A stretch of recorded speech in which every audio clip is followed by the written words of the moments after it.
Hey everybody, let's talk. You know how I got a Jean doll? Well, I think she's taking over because guess what?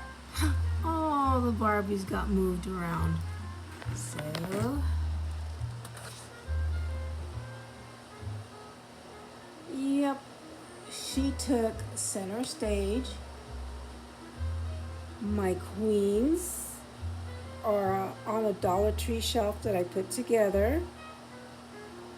Those Barbies got moved over here, and those Barbies got redressed to casual.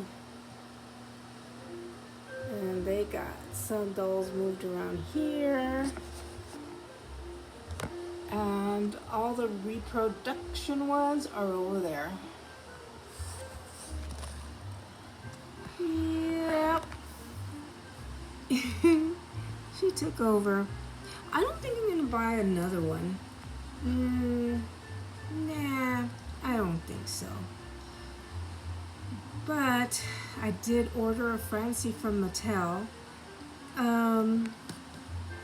It had a pre-order date of August the 21st, but then I got an email that it was shipped, that the order was fulfilled. Now, that's happened before with the Silkstone that I bought last year at Christmas. And I panicked because it said, oh, it was shipped. When you check the FedEx site, they haven't received the order yet. And that stayed like that for 2 weeks. So I went on a little letter writing campaign or email writing campaign. Oh man, I made them suffer. I like to write, so I love to put letters together that, yep, I want my way and I want it now, in very professional terms. So I'm wondering if this is what's going to happen again, that they've already taken the money off of my credit card and I'm going to have to wait way after August the 21st to receive my Francie doll. It's okay. I've already made room on the shelves, so her spot is going to be waiting for her. And yeah, I'm happy with all the dolls I have right now. In fact, I was thinking about it because there was a young lady that made a video about the things that she wished she had known before she got into doll collecting. And that is that, first of all, maybe she wouldn't have bought all the dolls that she saw because you quickly run out of room. Well, I'm an old collector. I've been collecting since I was 2 years old. I have the picture to prove it. It was a Christmas photo with what we used to call her the Pecosita. Everybody in my family knew her name, knew this doll. That's my brother that passed away with me and the Pecosita. I was able to buy a doll that looked like her 60 years later. So I'm thinking to myself, okay, well, she said, not to buy everything all at once because then you run out of room. But then she went into, she was only collecting one type of doll. And so when she saw Barbie come out with a doll that really struck her and really caught her fancy, she didn't buy it. But now, she doesn't want to go through the scalpers, etc. My idea is my generation, they used to collect dolls, but we knew that it was going to be for like a lifetime. Only because the doll clubs used to have all the older generation collecting 30s and 40s dolls. And so, yeah, you saw them collecting things that they had wanted when they were young.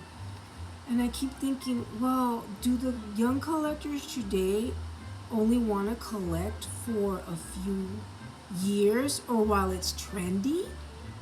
And then what are they going to do with their doll collection? Oh, yeah, they're going to sell it on eBay or sell it on Mercari or sell it here, sell it there. They're going to become the scalpers and the resellers that they don't like. Wow, that was a mouthful, right?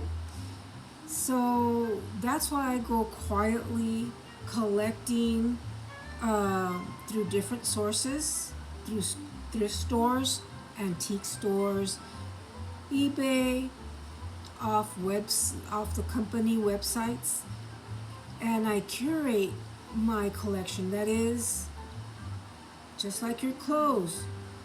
If you buy one piece of clothing, then you get rid of one piece of clothing. Or is it maybe that this generation now, how do you get rid of that piece of clothing? You sell it. Is that what they see when they're buying all these dolls? If they get tired of them, they sell them. I donate mine, and I wish I could donate to other than the not-for-profit and the fake non-for-profit stores in my area, because then they sell them to little kids, and they sell them to mothers that can't pay the prices at the store. Reminds me of a story that a co-worker used to tell. And she said, I used to know when it was near Christmas. And I told her, well, yeah, the weather would change. And she goes, no, the only doll I ever had would disappear. And I'm like, what do you mean? She goes, yeah, that was my Christmas gift every year. My mother would make the doll disappear, and on Christmas morning, she'd be under the tree with a new outfit that my mom made. I'm like, wow. When we got dolls as kids, me and my sister, we had an Aunt Julia that used to send them to us from California. We thought those boxes were treasures. She would send us quilts. She would send my mother old kitchen towels, quilts, towels. And then she would send us girls dolls, but not new dolls, just dolls. And one time she sent my older brother one of those mink vinyl-faced monkeys. That monkey stayed in our house for so long. His name was Talco. So, okay. Why was he named Talco? Because my Aunt Julia loved when she visited us that my mother would actually shake the baby powder before putting my brother's diaper on. And I guess he would go around and there'd be like baby powder dust following him like Pigpen. And so she sent him a monkey, a vinyl face, and it was real fur, but it was sort of like a fur coat fur. Yeah, this was back in the 60s, in the 50s, 60s, so it was something that was normal for us. Now it would be taboo. But yeah, that's what struck me. And comment down below if that's something that is just for the younger generation, that they don't really donate the dolls that they're curating, that they're actually just going and selling and getting their money back. If they're going and selling and getting their money back, then why not curate their collection? And if there's something brand new that they want, sell the old stuff and get new. Or maybe they are, but it's, I guess this videographer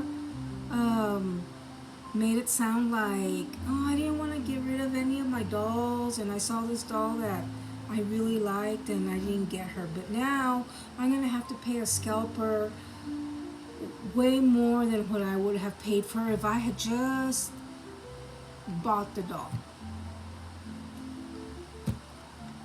And what I wrote back was, dolls come and go. I've been at this since I was a young kid. Not donating, but actually having dolls, and it was up to me. My mother left it up to me as to how to store my dolls, and they better be put back in the toy box that she provided, and it was just a big old cardboard box, and I had to fit everything in there that I wanted to keep, and then put it under my dad's clothes, because her closet was really sacred. My dad's, he was okay. Oh, okay, mija, you can keep your toys there. Thanks, Dad. Woohoo! So we had this window that used to have the sill. Our house had been built in the 1920s when my grandfather purchased it after coming in to El Paso from Big Springs.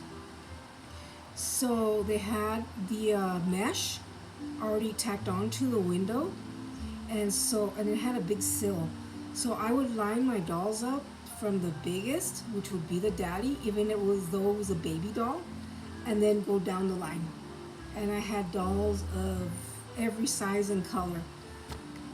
And yeah, and my mom would just like look at me, but yeah, that was my family. I told her, that's the family.